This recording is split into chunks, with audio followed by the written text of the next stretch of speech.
On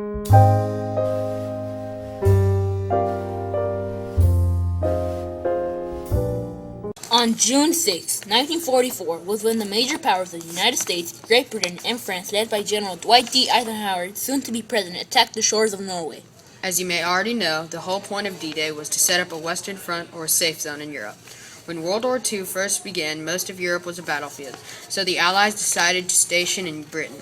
Again, the U.S. tried not to get involved in the war, but it was inevitable when the Japanese attacked Pearl Harbor. The United States wanted to show that they were not afraid or weak, and they were going to win this war because of them. Still, some people weren't so sure, like General Dwight D. Eisenhower, who wrote this message if D-Day failed. Our landings in Cherbourg have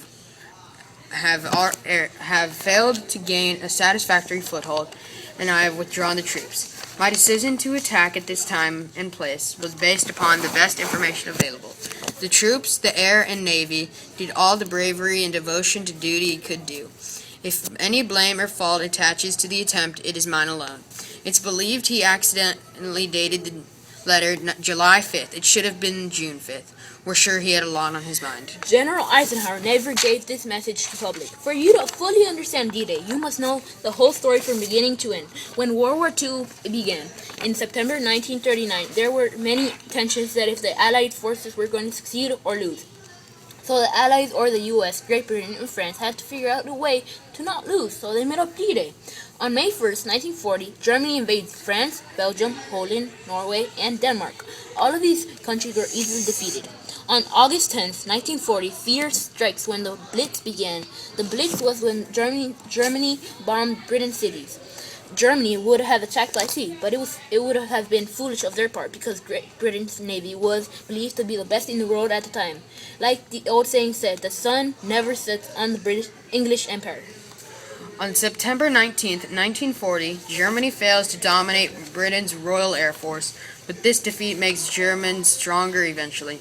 Germany invades Britain almost a year later on June 18th, 1941. Things start getting bloodier when Germans break their alliance with the Soviet Union and invades. This conflict continues until the end of the war.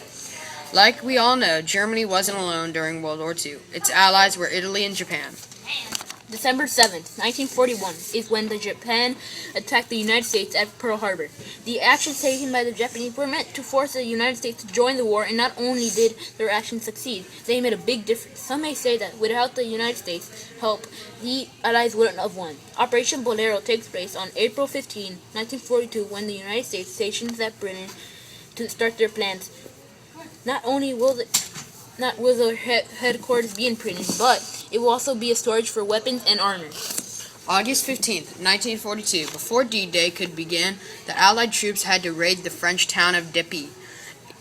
This battle took many lives of soldiers. This reflected how hard D-Day would be.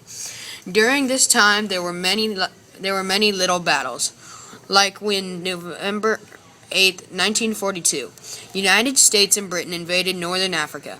Again, they were planning to be done with an Anglo-American staff. This was made to plan D-Day invasion led by Lieutenant General Morgan. On July 10, 1943, the U.S. forces invaded Sicily and forcefully started the invasion of Europe. The move against Italy was caused because the Allies were hoping that an Allied invasion would remove the fascist regime of the war, secure the central Mediterranean, and divert German divisions from the northwest coast of France, where the Allies planned to attack in the near future. The Allies started a front in.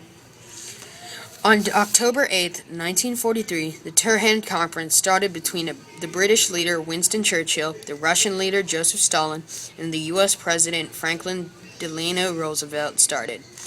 The idea of the conference was for the Allied leaders to share battle strategies and intel on the German and Japanese troop movements and the Axis battle plans.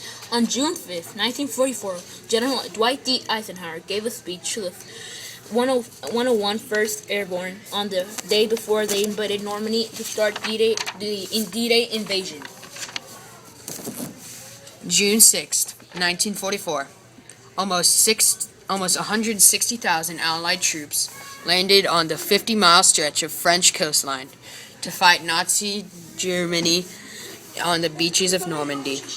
France General Dwight D. Eisenhower called the operation a crusade, in which we will accept nothing less than full victory.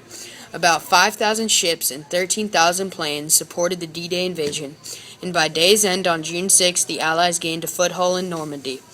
The D-Day cost was high. More than 9,000 Allied soldiers were killed or wounded during the invasion. But more than 100,000 Allied soldiers began to march across Europe and Germany to defeat Adolf Hitler, the German dictator.